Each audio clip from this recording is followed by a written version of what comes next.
Continuamos hoy, amigo oyente, nuestro recorrido por el libro de Éxodo. En nuestro programa anterior comenzamos nuestro estudio del capítulo 27 de este segundo libro del Antiguo Testamento, y estábamos hablando del altar de bronce. Decíamos que este altar es llamado el altar del holocausto. Cristo fue nuestro holocausto. El altar fue hecho por el hombre, pero el modelo está en el cielo. La cruz fue el altar del sacrificio escogido por Dios. El Señor Jesucristo fue entregado para morir en la cruz según el plan determinado y el preconocimiento de Dios. Por eso, Cristo es más que simplemente un buen hombre. Claro que Él era un buen hombre, pero también era el Cordero que fue inmolado desde el principio del mundo. No hay acceso a Dios sino por medio del altar de bronce. Allí, una víctima debe ser sacrificada y debe ser aceptada como el sustituto.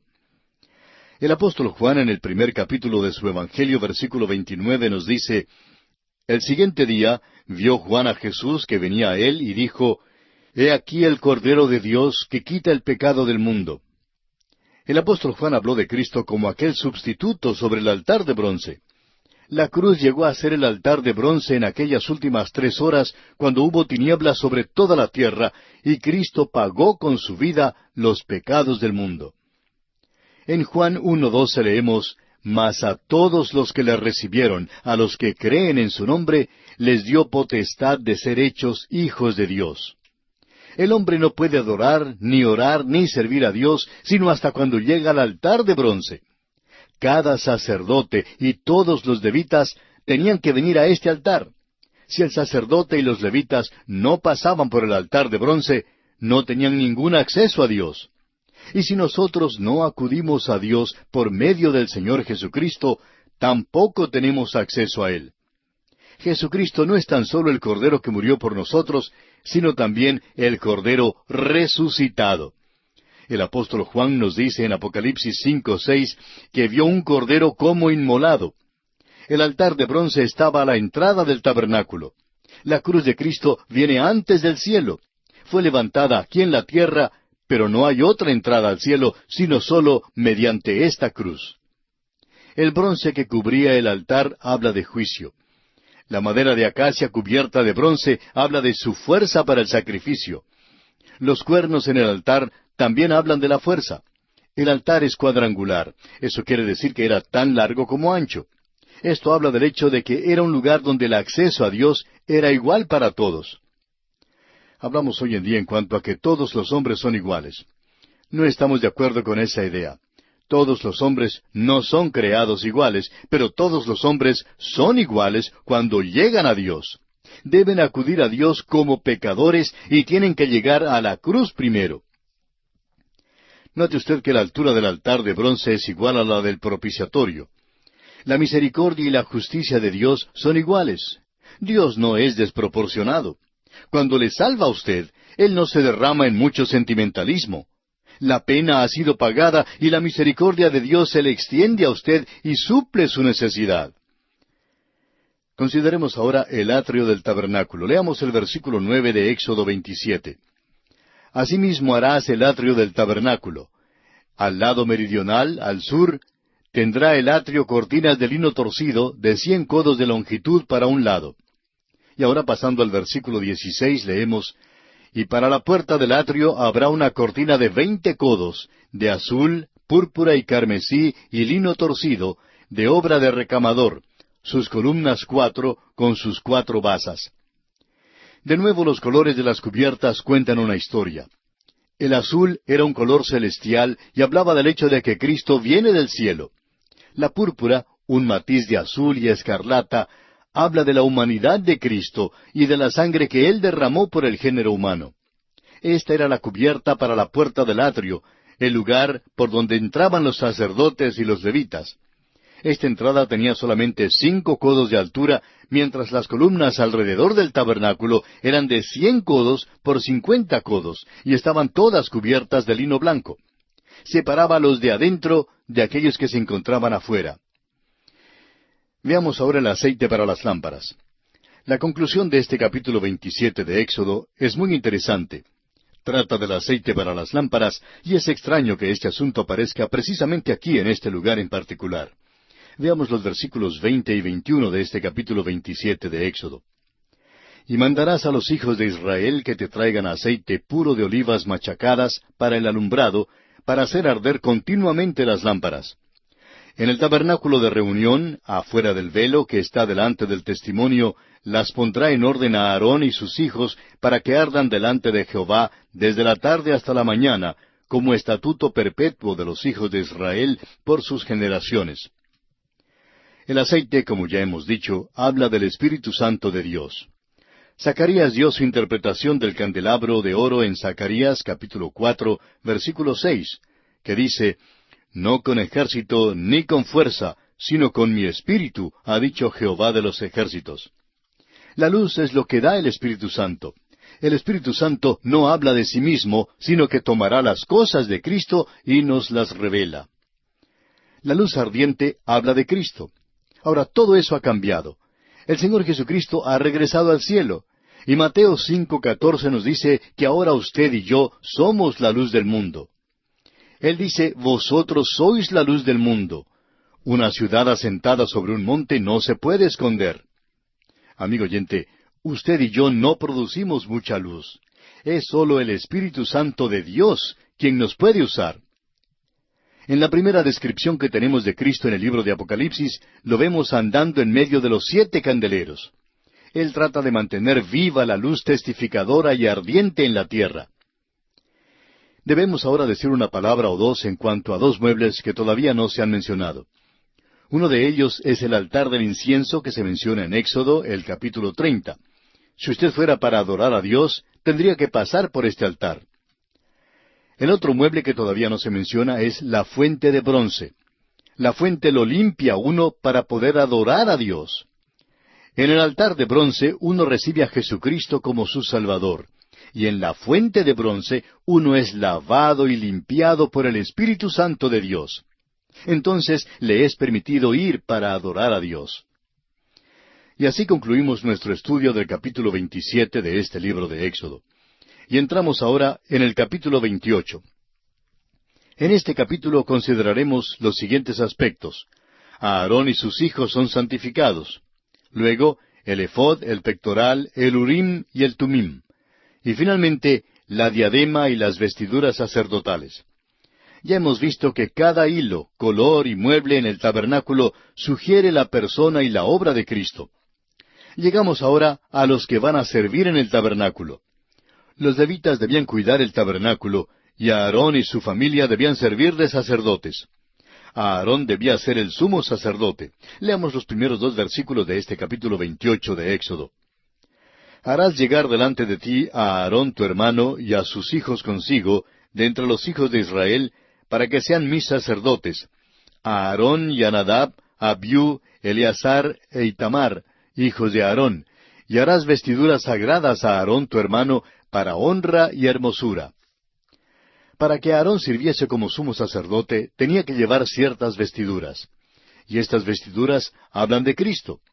Es verdad que la mayoría de las instrucciones que se dan en Éxodo no son muy llamativas ni conmovedoras.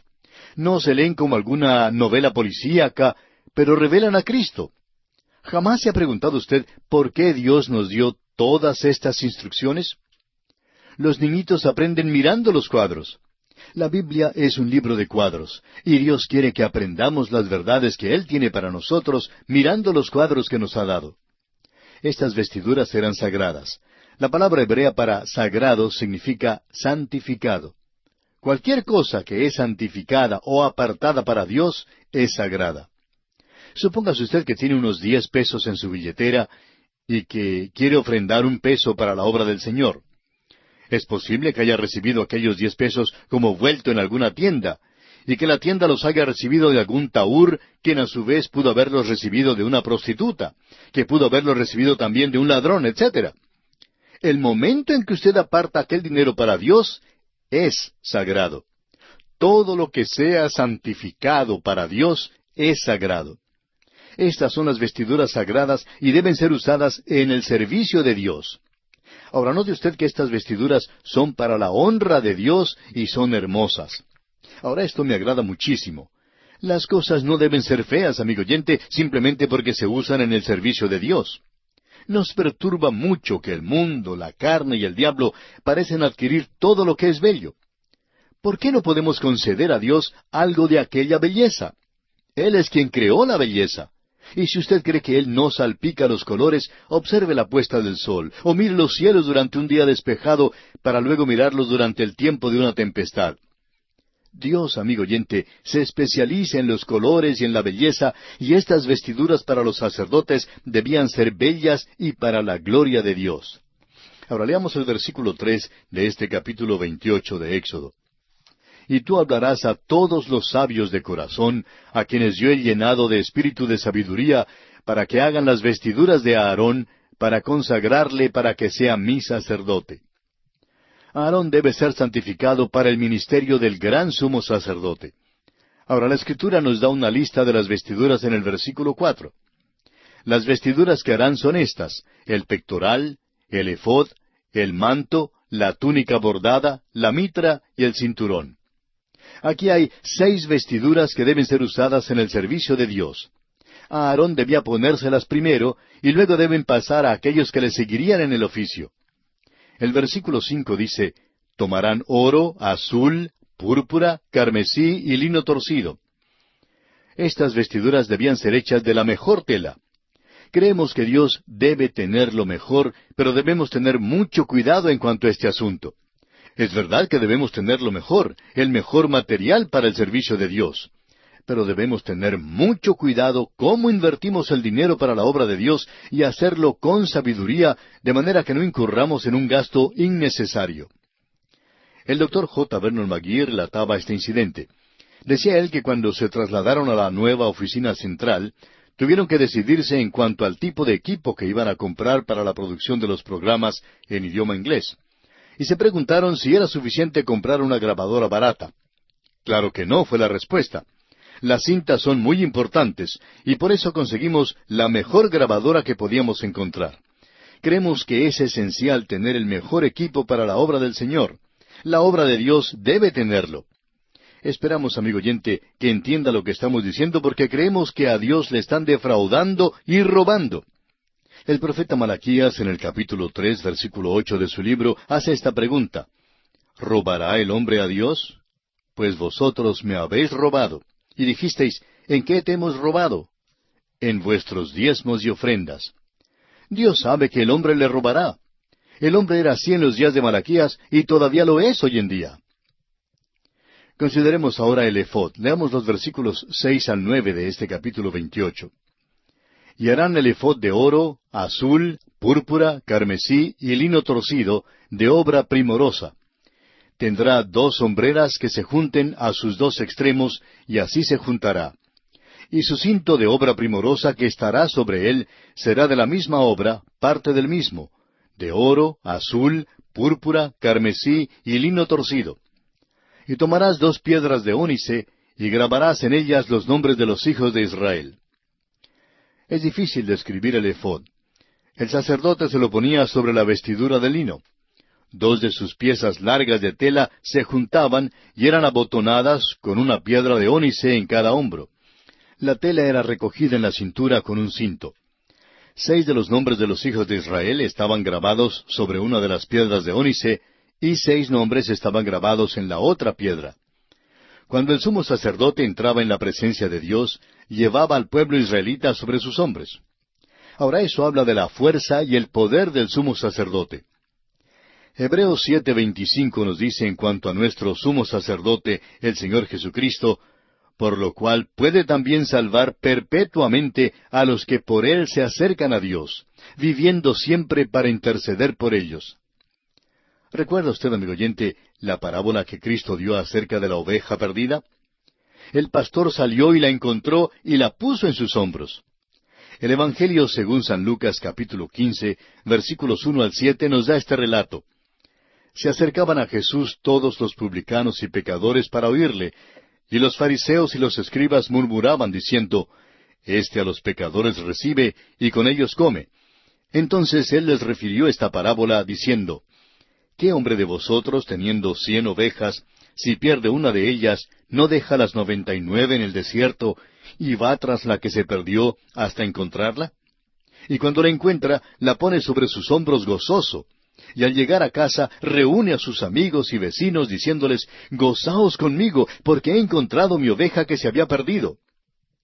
Os digo que así habrá más gozo en el cielo por un pecador que se arrepiente que por 99 justos que no necesitan de arrepentimiento. El Señor Jesucristo me lleva en sus hombros, y allí es donde le lleva a usted también, amigo oyente. De vez en cuando yo me bajo de sus hombros, pero Él está allí mismo para ponerme de nuevo en el lugar de seguridad y para continuar llevándome. ¡Qué cuadro más bello nos da el efod! Consideremos ahora el pectoral. Leamos los versículos 15 y 16 de Éxodo 28. Harás asimismo el pectoral del juicio de obra primorosa.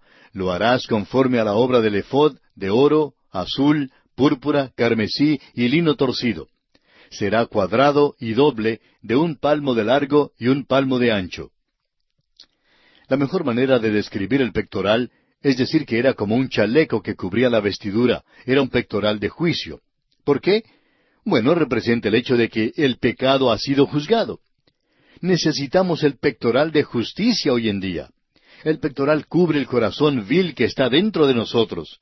Es la única manera en que podemos pararnos ante la presencia de Dios. Significa que nuestros pecados han sido juzgados y que estamos cubiertos por la justicia de Cristo. En cierta manera, el pectoral era una parte del efod. El efod y el pectoral armonizaban el uno con el otro, y así era algo muy hermoso.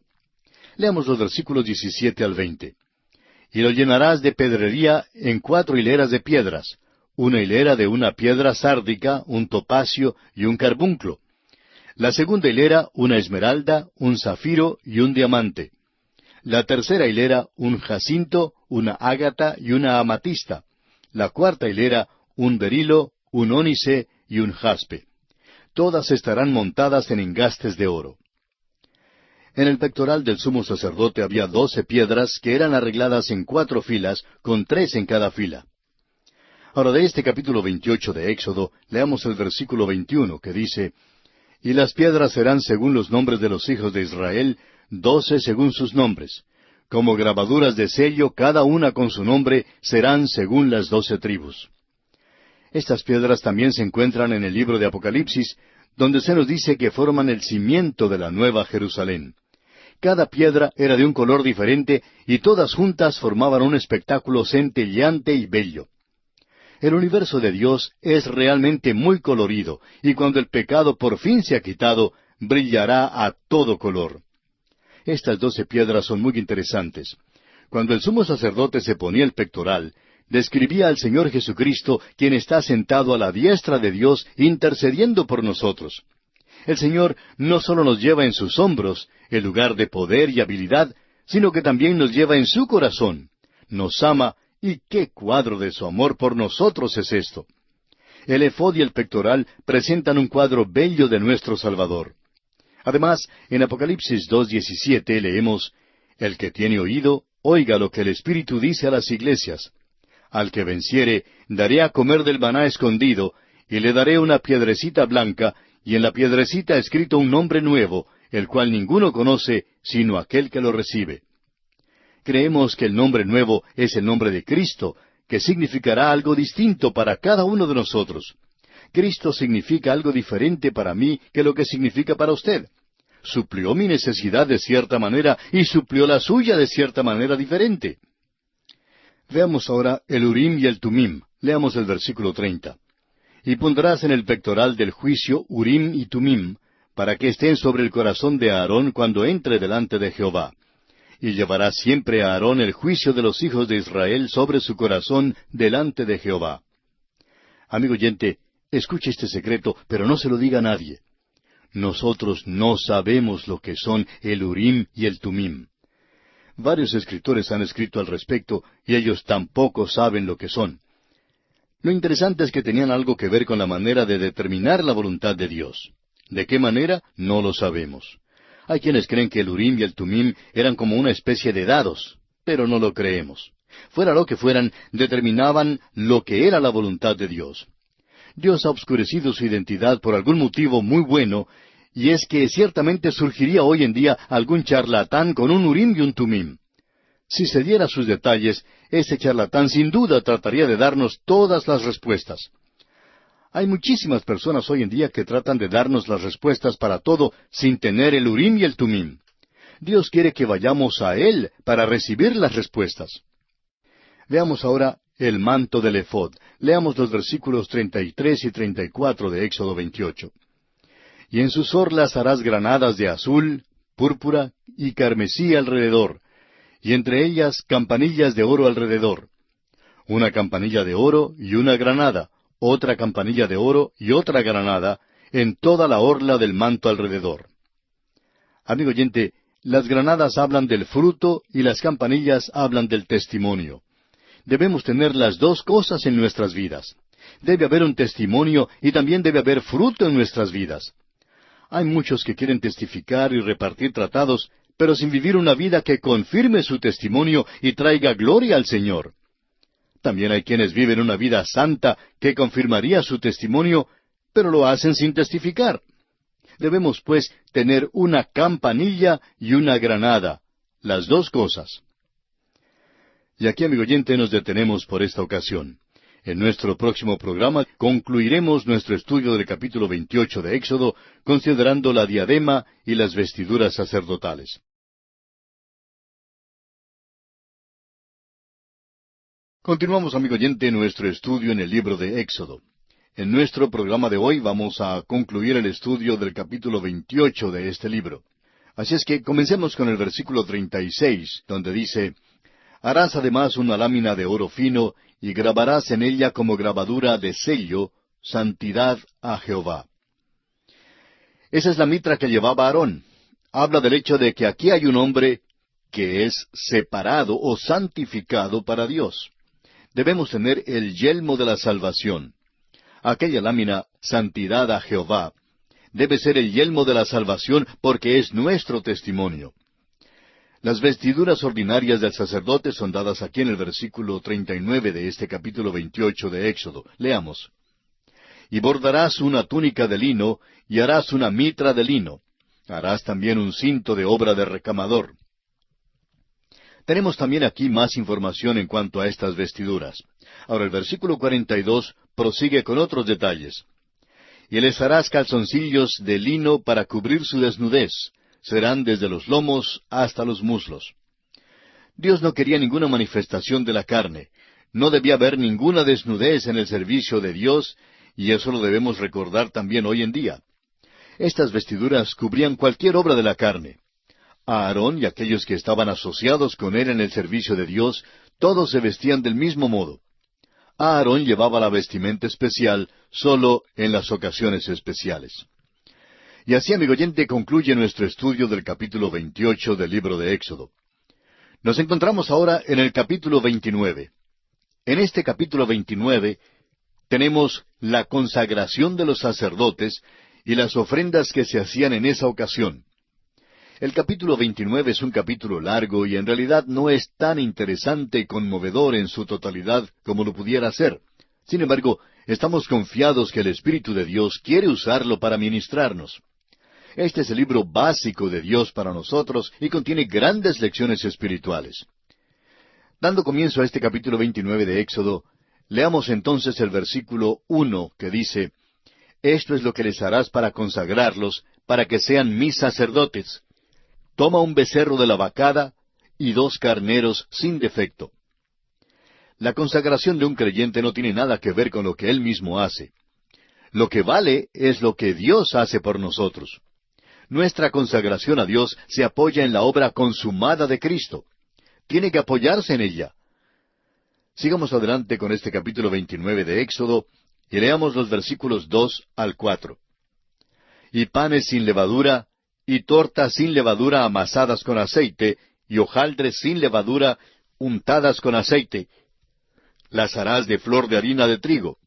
Y las pondrás en un canastillo, y en el canastillo las ofrecerás con el becerro y los 2 carneros.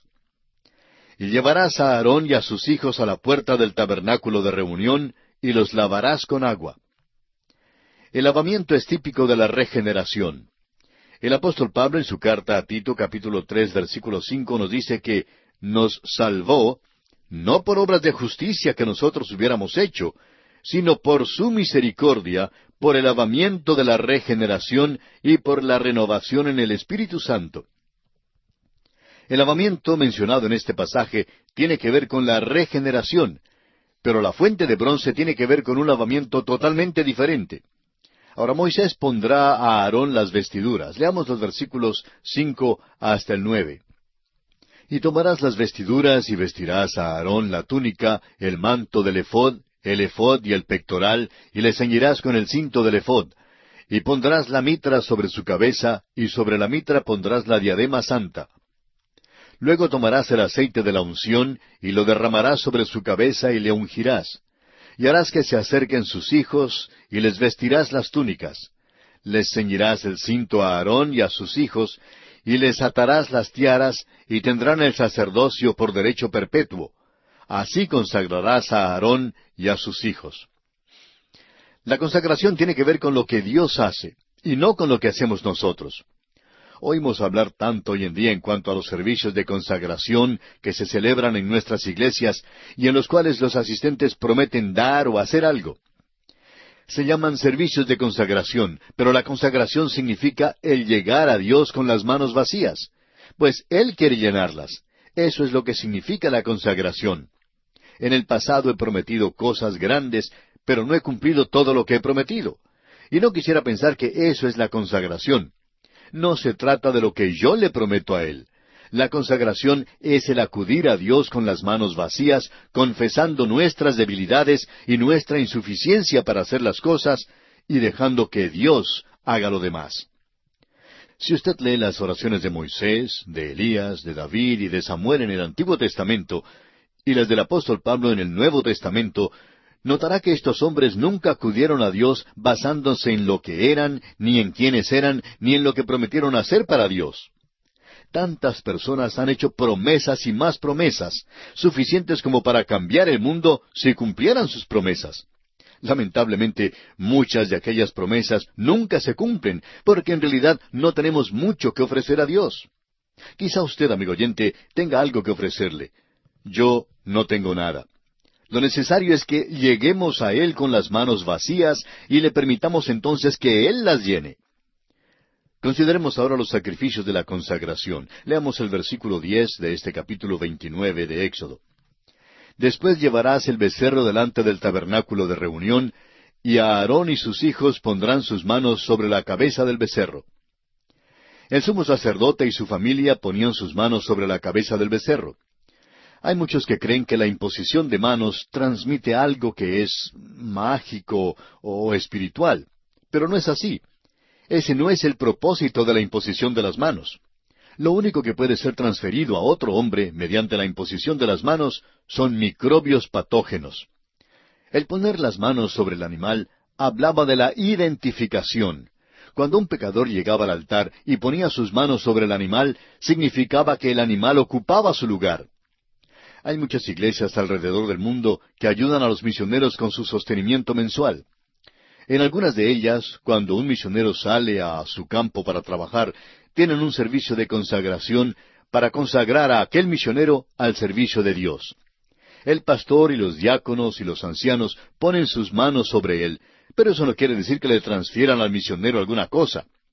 El propósito del servicio es la identificación. El misionero se identifica así con la iglesia y luego representa a esa iglesia en el campo misionero donde va a trabajar. Cuando un pastor impone las manos sobre un misionero u obrero del Señor, él se identifica con el pastor en el ministerio. Y al pastor le corresponde orar por él y ayudar a sostenerlo. Esto es lo que significa la imposición de las manos. El becerro, pues, tomaba el lugar de Aarón. Moría por él porque Aarón es pecador. Este es el holocausto y el orden de los sacrificios que es dado aquí.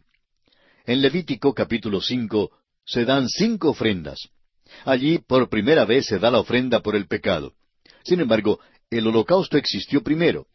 Aún en el huerto de Edén hubo un holocausto. El altar que hemos identificado como el altar de bronce a veces se llama el altar del holocausto porque fue aquí donde el sacrificio principal era ofrecido. El primero y principal sacrificio era el holocausto que habla de la persona de Cristo y de quién es Él. El altar habla de lo que Él ha hecho por nosotros. Veamos ahora el alimento de los sacerdotes. Leamos los versículos 26 y 27 de Éxodo 29. Y tomarás el pecho del carnero de las consagraciones, que es de Aarón, y lo mecerás por ofrenda mecida delante de Jehová, y será porción tuya. Y apartarás el pecho de la ofrenda mecida, y la espaldilla de la ofrenda elevada, lo que fue mecido y lo que fue elevado del carnero de las consagraciones de Aarón y de sus hijos. Otra vez, en el libro de Levítico, descubriremos que una porción de la ofrenda era dada a Aarón y a los sacerdotes como la parte que les correspondía. Es que los levitas no tenían nada que ver con la nación de Israel, pero de esta manera Dios proveía lo que necesitaban para vivir. Los levitas estaban allí para servir y así debían recibir una porción de las ofrendas. Veamos ahora las ofrendas diarias. Se debía presentar una ofrenda quemada continuamente. Leamos los versículos 38 al 40 de Éxodo capítulo 29. Esto es lo que ofrecerás sobre el altar: 2 corderos de 1 año cada día, continuamente. Ofrecerás uno de los corderos por la mañana, y el otro cordero ofrecerás a la caída de la tarde. Además, con cada cordero, 1/10 parte de un efa de flor de harina, amasada con la 1/4 parte de un hin de aceite de olivas machacadas. Y para la libación, la 1/4 parte de un hin de vino. Una vez más, encontraremos en el libro de Levítico los detalles en cuanto a esta ofrenda quemada que se presentaba en forma continua. Esta ofrenda era un sacrificio diario. Un cordero era presentado en la mañana y otro cordero era ofrendado al anochecer. Esta ofrenda nos habla del hecho de que el hombre necesita algo que le recuerde continuamente que se necesitaba a alguien que lo reemplazara, y que la paga del pecado era la muerte. El pecado necesita del derramamiento de sangre.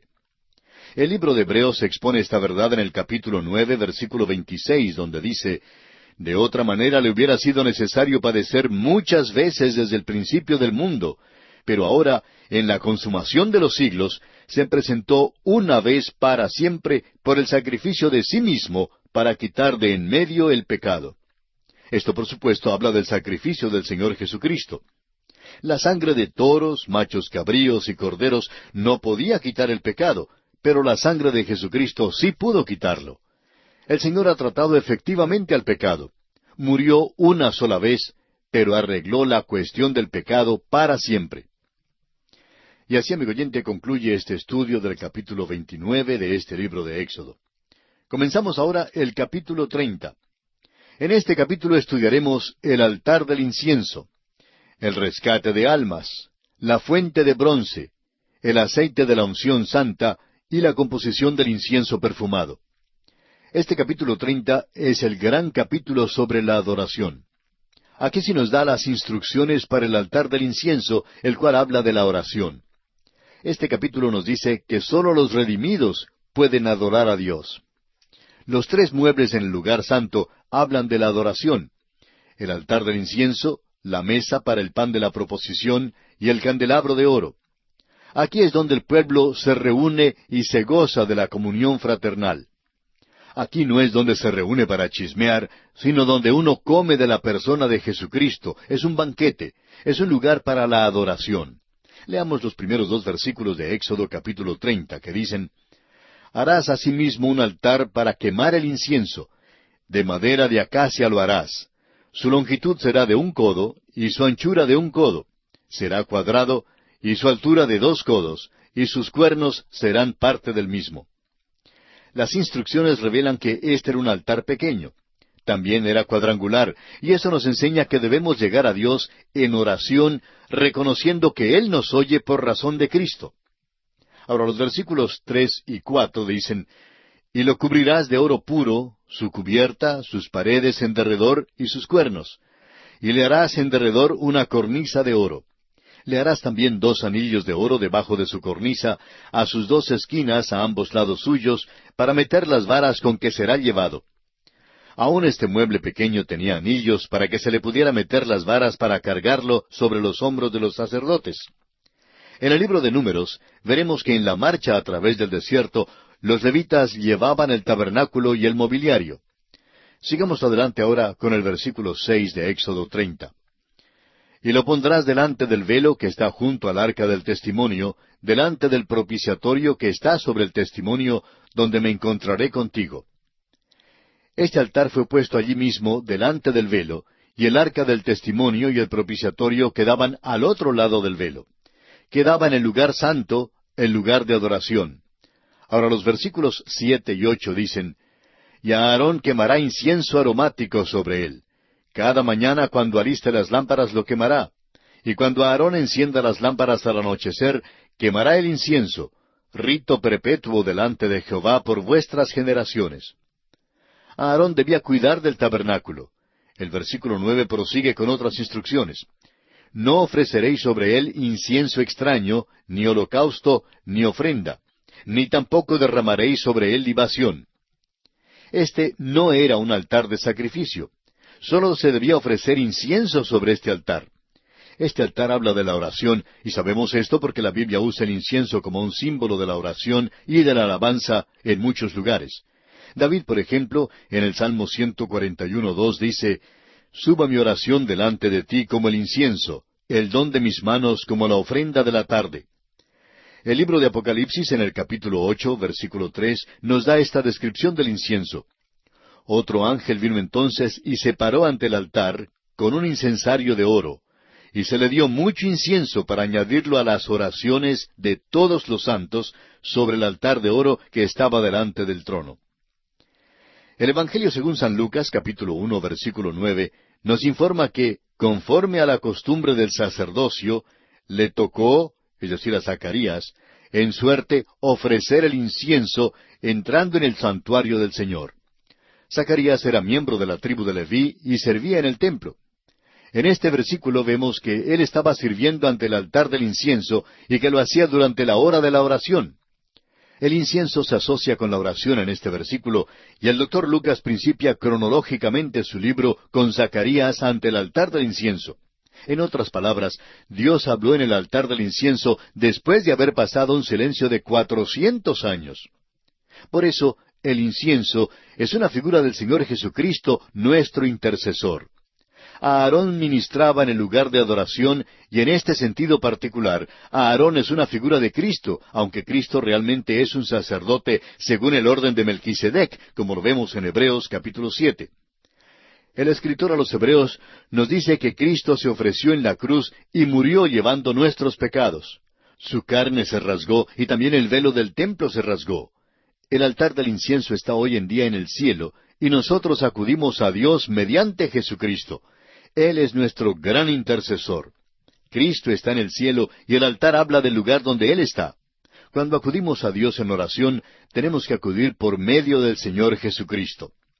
Hay muchas personas que dicen que pueden llegar directamente a Dios ahora que son salvos. Pero eso no es verdad. Usted y yo, amigo oyente, nos acercamos a Dios por medio de Cristo. Él es quien nos trae a la presencia de Dios. Cristo está en el cielo intercediendo por nosotros. Era maravilloso para los israelitas saber que su sumo sacerdote estaba ante el altar del incienso en el tabernáculo orando por ellos. Y es maravilloso para nosotros saber que Jesucristo, nuestro gran sumo sacerdote, también ora por nosotros. De veras es un cuadro maravilloso de su amor por nosotros. Cristo no ora por el mundo. ¿Sabe usted eso? En su gran oración sumo sacerdotal, Él dice en Juan capítulo 17, versículo 9, «Yo ruego por ellos, no ruego por el mundo, sino por los que me diste, porque tuyos son». Usted dirá, ¿por qué no ora Cristo por el mundo? Jesucristo murió por el mundo, y el Espíritu Santo habla a los corazones de los hombres y hace que la ofrenda de Cristo sea real para ellos, y les da la oportunidad de aceptar su obra en la cruz y de recibirle como su Salvador. Cristo no podía hacer más que morir por los pecados del mundo. Ahora Él está en el cielo, orando por aquellos que le han recibido como su Salvador. Estoy muy agradecido de que Él esté haciendo eso, porque si Él no estuviera en el cielo orando por nosotros, amigo oyente, es muy poco lo que lograríamos acá en la tierra. ¿Qué cosa más preciosa es tener a un gran sumo sacerdote que ora por nosotros? Dios oye nuestras oraciones por lo que Cristo es y por lo que Él hizo por nosotros en la cruz del Calvario. El apóstol Pablo nos dice en su carta a los Efesios capítulo 1, versículo 6, para alabanza de la gloria de su gracia, con la cual nos hizo aceptos en el amado. Por causa de Jesucristo, Dios el Padre nos acepta en el amado. En Mateo 17:5, Marcos 9:7 y en Lucas 9:35, Dios el Padre dijo, «Este es mi Hijo amado, a Él oíd». Ahora no debemos oírle solamente, sino que debemos también orar por medio de Él. Jesucristo nos dijo en Juan 14:14 que si algo pidiereis en mi nombre, yo lo haré. Esto es lo que significa orar en el Espíritu. Usted notará que este altar está separado de los otros muebles. Solo los sacerdotes podían adorar aquí. Aún el rey Usías fue afligido con lepra cuando trató de meterse allí. Este relato lo encontramos en el segundo libro de Crónicas, capítulo 26, versículos 16 al 21. Y aún hoy en día son solo los sacerdotes quienes pueden orar. Hay mucha tontería vana y sentimental que se habla hoy en día en cuanto a las personas que supuestamente pueden vivir en el pecado y rechazar a Cristo, y luego en la hora de la adversidad pueden arrodillarse delante de Dios y esperar que les dé una contestación. Las películas incluyen escenas que describen experiencias como estas, y algunos predicadores que se guían por el sentimentalismo hablan como si tales cosas sucedieran. Pero Dios dice que Él no contestará oraciones como estas. Vamos a tener mucho cuidado en cuanto a esto, amigo oyente. El altar del incienso es donde se acercan los sacerdotes. La única oración que puede orar el pecador es la del publicano. Dios, sé propicio a mi pecador. Dios oirá y contestará esa oración cuando sea ofrecida. El versículo 8 de Éxodo 30 nos dice que debe haber un rito perpetuo delante de Jehová por vuestras generaciones. Debe haber una alabanza perpetua a Dios. El apóstol Pablo en su primera carta a los Tesalonicenses, capítulo 5, versículo 17, nos manda a orar sin cesar. El incienso debía ser ofrecido sobre el altar por la mañana y por la noche. Cuando el sumo sacerdote entraba y ofrecía el incienso sobre el altar, pasaba un rato en el tabernáculo. La fragancia de aquel incienso penetraba sus vestiduras y cuando salía, el pueblo podía olerlo, podía sentir esa fragancia. Estaba llevando el desodorante que necesitaba. La dificultad con la mayoría de los santos hoy en día es que no están llevando el desodorante que necesitan y es el de la oración. Deje, amigo oyente, que sus oraciones suban a Dios como incienso fragante y penetrará sus vestiduras si pasa un rato en la oración. Veamos ahora los versículos 12 y 13 de Éxodo 30.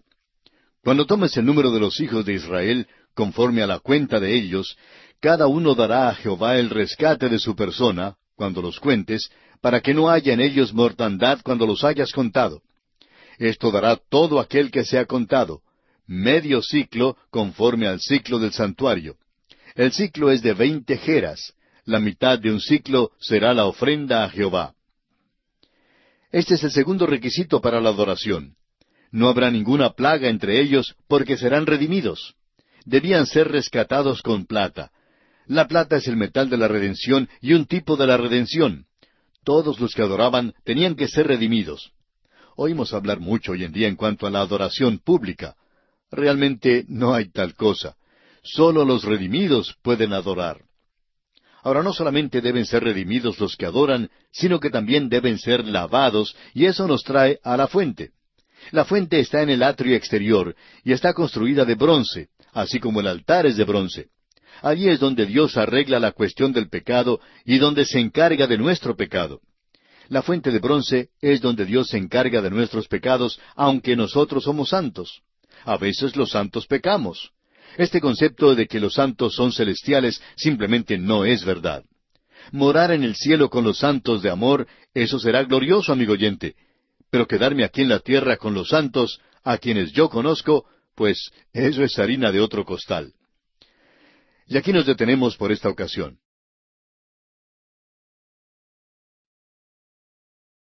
Continuamos, amigo oyente, nuestro viaje por el libro de Éxodo.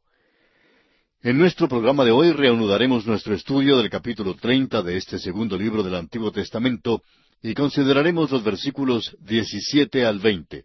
Leamos.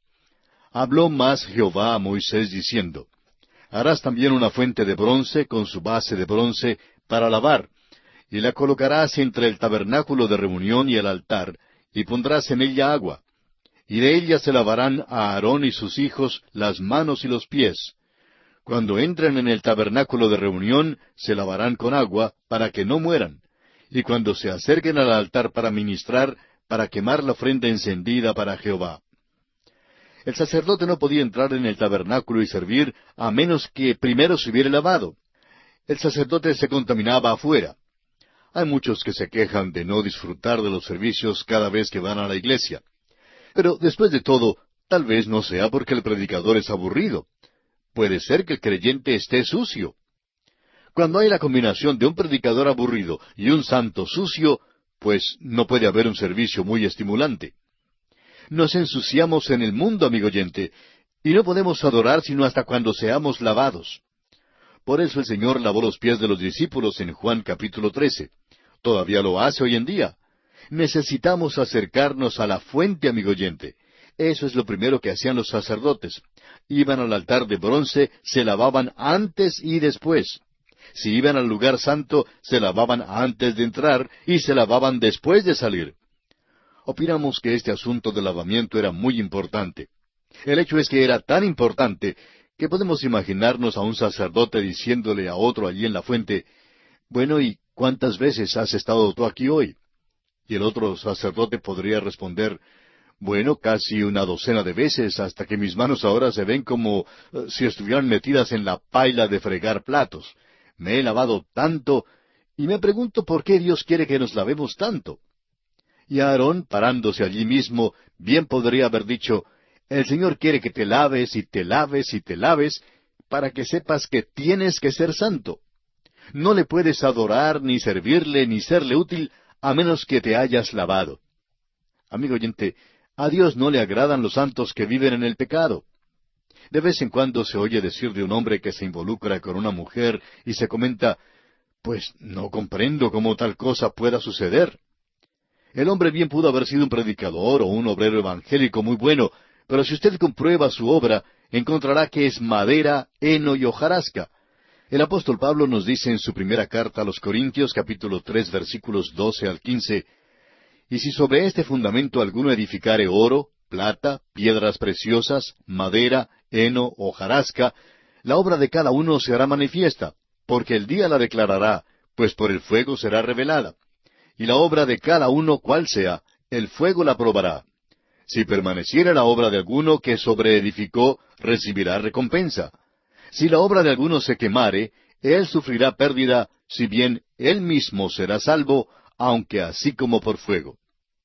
El pecado, amigo oyente, desprestigia la obra de Dios. Dios quiere que seamos limpios.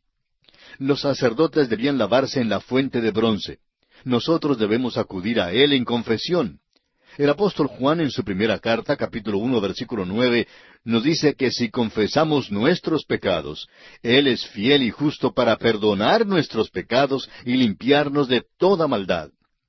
Esta fuente de bronce describe nuestra santificación. Debemos lavarnos si vamos a servir a Dios. Debemos lavarnos si es que queremos ser usados por Dios. Tenemos que estar limpios. Nuestras vestiduras deben llevar la fragancia como el incienso fragante y nuestros cuerpos deben ser lavados con agua pura. El agua pura es la palabra de Dios. Ahora la fuente era hecha de bronce. Las mujeres habían ofrendado sus espejos de bronce muy pulidos para hacer la fuente. No tenían espejos de vidrio en aquel entonces. Los espejos revelaban lo sucio, es decir, el pecado, y ese era el propósito de la fuente. La fuente limpiaba al sacerdote y así la fuente describe la palabra de Dios. La Biblia es un espejo y cuando la miramos revela nuestro pecado. Luego debemos confesar ese pecado y limpiarlo. Ahora usted no confiesa públicamente su pecado. Usted va a Jesucristo directamente. Esa fuente está en el cielo. Creemos que todos los domingos, antes de entrar a la iglesia, debemos confesar nuestros pecados de toda la semana. No me diga que usted no se ensucia. Claro que se ensucia. Uno de los problemas grandes que hay hoy en nuestras iglesias es que hay un mal olor espiritual del cuerpo. Debemos confesar nuestros pecados a Él y ser lavados antes de entrar para adorarle. Dios no acepta la adoración sino hasta cuando se eleva de un corazón limpio, ni aceptará servicio excepto que se haga de un corazón limpio. Y pasamos a considerar ahora el aceite de la unción santa. Leamos los versículos 25 hasta la primera parte del versículo 27 de Éxodo 30. Dice así: Y harás de ello el aceite de la santa unción, superior ungüento, según el arte del perfumador, será el aceite de la unción santa. Con él ungirás el tabernáculo de reunión, el arca del testimonio, la mesa con todos sus utensilios. Y pasando ahora al versículo 30 leemos: Ungirás también a Aarón y a sus hijos, y los consagrarás para que sean mis sacerdotes. Usted y yo, amigo oyente, necesitamos ser ungidos. Ahora, ¿cuál es esa unción? Es la unción del Espíritu Santo. Tenemos una unción que nos capacita para entender la palabra de Dios. Por eso la Biblia está haciéndose realidad en tanta gente hoy en día por medio de la radio, de la televisión, de la página impresa y el púlpito. El Espíritu de Dios usa la palabra de Dios, y solo el Espíritu Santo le puede ungir. Usted no tiene que ir a algún hombre y dejar que él le eche aceite. Es posible ir a Dios ahora mismo y decirle: Dios mío, abre mi corazón y mente y vida para que yo entienda tu palabra. Pídale una unción. El apóstol Juan en su primera carta, capítulo 2, versículo 20, dice: Pero vosotros tenéis la unción del Santo y conocéis todas las cosas. Luego en el versículo 27 sigue diciendo: Pero la unción que vosotros recibisteis de Él permanece en vosotros, y no tenéis necesidad de que nadie os enseñe, así como la unción misma os enseña todas las cosas, y es verdadera y no es mentira, según ella os ha enseñado, permaneced en Él.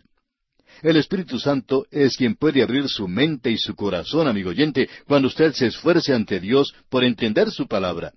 ¡Qué bendición le traerá a su corazón!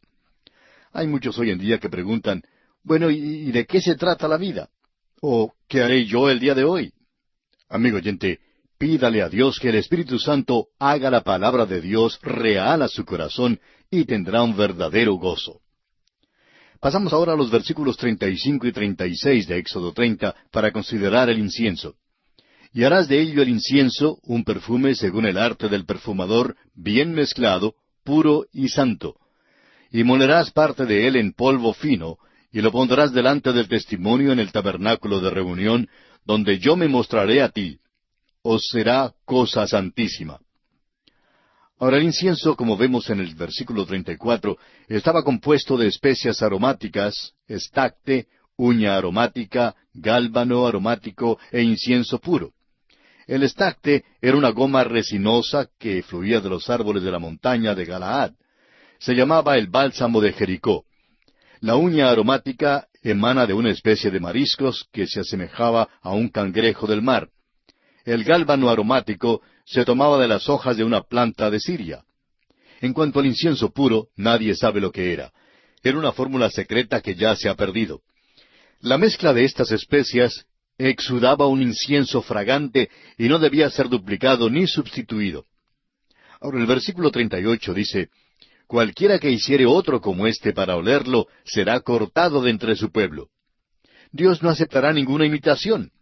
El altar habla de la oración y de la adoración, y es un lugar donde debemos ofrecer nuestras alabanzas, acciones de gracias y súplicas. No debe ser duplicado.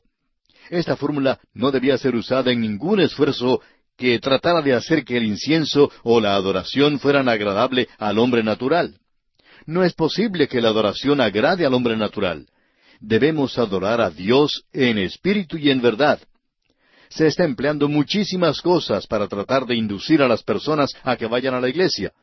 Pero nada, excepto la palabra de Dios, debe ser empleada para lograr esto. Si hay algún ritual, esto está bien, pero cerciórese que la palabra de Dios sea lo central y que todo esté centrado en la palabra de Dios. Para concluir este estudio del capítulo 30, quisiéramos mencionar de nuevo que había dos altares. El altar del holocausto, que es donde Dios trata con el pecador. Este habla de la tierra y el pecado del hombre. Luego viene el altar del incienso, que habla del cielo y de la santidad. El altar de bronce habla de lo que Cristo hizo por nosotros en la tierra. El altar del incienso habla de lo que Cristo hace por nosotros hoy en día en el cielo. También habla de nuestras oraciones y de nuestra parte en la adoración. Habla de Cristo, quien ora por nosotros. Él es quien verdaderamente alaba a Dios y ora por nosotros. Él es quien adora sinceramente a Dios por nosotros. Él es nuestro intercesor. Ahora, ¿cómo debemos aprender a adorar? Pues no será ante el altar sangriento, donde se acerca como pecador y se acepta a Cristo como Salvador. Se entra en el lugar santo y se llega al altar de oro. Allí no hay sacrificio, porque la cuestión del pecado ya ha sido arreglada afuera, y cuando uno adora a Dios, la cuestión del pecado tiene que estar arreglada. La misma base para nuestra adoración se apoya en el hecho de que este altar, una vez en el año, era consagrado con sangre. Por eso somos aceptos en el amado delante de Dios. Dios oye nuestras oraciones por razón de lo que Cristo ya ha hecho. Y así, amigo oyente, concluye el estudio de este capítulo 30 de Éxodo. Y pasamos ahora al capítulo 31. En este capítulo consideraremos los siguientes aspectos. Besaleel y Aholiab son llamados y preparados para la obra del tabernáculo. En segundo lugar, el día de reposo es dado como señal entre el Señor y los israelitas. Y Moisés recibe las 2 tablas. Este capítulo parece ser una desviación del estudio del tabernáculo, pero realmente no lo es. Lo que tenemos aquí es un intervalo entre la entrega de la ley y las instrucciones del tabernáculo. Moisés pasó mucho tiempo en el monte Sinaí recibiendo todas las instrucciones. Los israelitas se pusieron algo impacientes mientras esperaban que él regresara. Este capítulo nos cuenta acerca de los artesanos que hicieron el tabernáculo y acerca de uno en particular a quien le fue dado un don especial para hacer los muebles, especialmente los muebles más difíciles.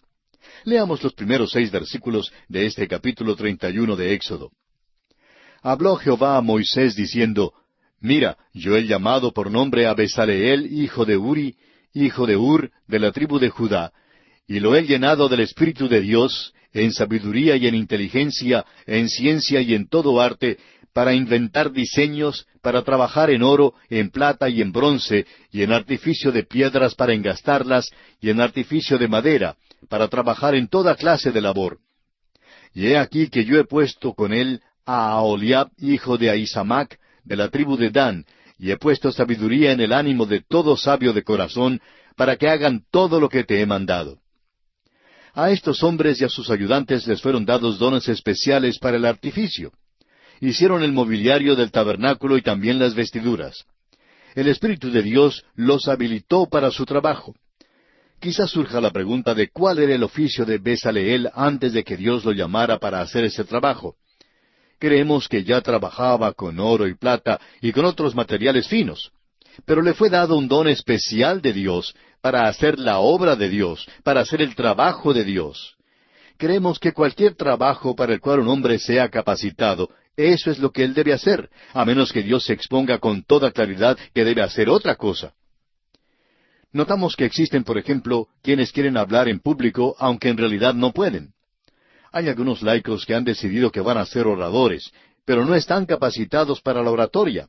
No tienen ningún indicio del don de hablar en público, pero siguen hablando tercamente mientras malgastan los otros dones útiles que sí tienen. El Dr. J. Vernon McGee, autor de estos estudios bíblicos, contaba que cuando servía de pastor en la ciudad de Nashville, en los Estados Unidos, uno de los diáconos de la iglesia vino el primer día en que llegó y le rogó que nunca le pidiera orar en público. Me asusta, le dijo, es que sufro de una nerviosidad al hablar en público y no puedo dominar el temor. Tiene que ser anormal, pero me pongo en ridículo cuando trato de hablar en público, dijo el hombre. Este hombre era superintendente de una compañía de tranvías y tenía una posición ejecutiva, pero confesó que nunca podía hablar en público. Sin embargo, se puso a la orden para ayudar a su pastor en cualquier otra cosa. Sucedió que él llegó a ser el mejor ayudante del Dr. McGee y siempre estaba allí mismo cuando él lo necesitaba. Antes de que el Dr. McGee se despidiera de esa iglesia, dio gracias a Dios por aquel hombre que no tenía el don de hablar en público, pero que era fiel en hacer uso del don que Dios le había dado. Besaleel bien pudo haber sido muy semejante a algunos laicos en nuestros días. Bien pudo haber dicho, mira, Señor, yo quiero más bien llevar aquellas vestiduras sacerdotales. Quiero servir al Señor así como a Aarón. Pero Dios dijo, bueno, esa no es la manera en la que yo quiero que me sirvas. Hasta cierto punto, el don de este hombre tiene más importancia que el don de Aarón. Su don fue esencial para la construcción del tabernáculo. Y amigo oyente, Dios le dará a usted un don si perfecciona los talentos que ya tiene. Dios nos da talentos, pero quiere que los dediquemos a Él y quiere que el Espíritu Santo los tome y los use. No todos tenemos los mismos talentos y dones. Está circulando en la iglesia hoy en día la impresión falsa de que si uno no puede cantar en el coro, no enseña una clase de escuela dominical, o no puede hablar en público, o servir de ujier o portero, pues no figura ya en el asunto. Creemos que hay literalmente centenares de dones que Dios da a los hombres para que les sirvan. Le toca al individuo determinar cuál es su don o sus dones. Cualquier don que el Señor le haya dado, a Él le gustaría que el Espíritu de Dios lo tome y lo use para su servicio. Hay otra cosa en este capítulo que es de profundo interés y es importante que la veamos. Tiene que ver con el día de reposo. Es algo que muchos pasan por alto. El día de reposo fue dado al hombre inmediatamente después de la creación y fue guardado universalmente. Claro que fue pervertido y cambiado por los hombres. Cuando llegamos al sistema mosaico, notamos que Dios hizo de este asunto del día de reposo uno de los 10 mandamientos dado a los israelitas. En este pasaje, Dios expone con claridad que el día de reposo es únicamente para los israelitas. Escuche usted lo que dicen los versículos 12 y 13 de este capítulo 31 de Éxodo. Habló además Jehová a Moisés diciendo, Tú hablarás a los hijos de Israel diciendo, En verdad vosotros guardaréis mis días de reposo, porque es señal entre mí y vosotros por vuestras generaciones, para que sepáis que yo soy Jehová que os santifico. El día de reposo fue dado específicamente a Israel. No creemos que jamás fuera dado a la iglesia. Algunos han preguntado, ¿cuándo fue cambiado el día de reposo? Y tenemos que contestar que nunca ha sido cambiado. Fue quitado en cuanto a la iglesia. No estamos bajo el día de reposo que es sábado. No guardamos el sábado porque Jesús estuvo muerto en aquel día y no servimos a un Cristo muerto.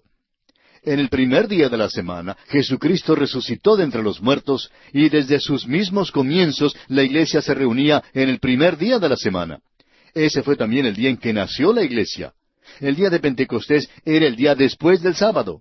El día de reposo primero fue dado a toda la raza humana, pero el hombre se apartó de Dios y Dios dio el día de reposo exclusivamente a Israel. Veamos ahora el versículo 14 de Éxodo 31. Así que guardaréis el día de reposo, porque santo es a vosotros. El que lo profanare, de cierto morirá, porque cualquiera que hiciere obra alguna en él, aquella persona será cortada de en medio de su pueblo. Quisiera preguntar a quienes alegan guardar el día de reposo, si lo guardan todo el tiempo, y si matan a todos aquellos que no guardan el día de reposo todo el tiempo, como le exige la ley. El versículo 15 reafirma lo relacionado con este día. Leamos. 6 días se trabajará, mas el día séptimo es día de reposo consagrado a Jehová. Cualquiera que trabaje en el día de reposo ciertamente morirá.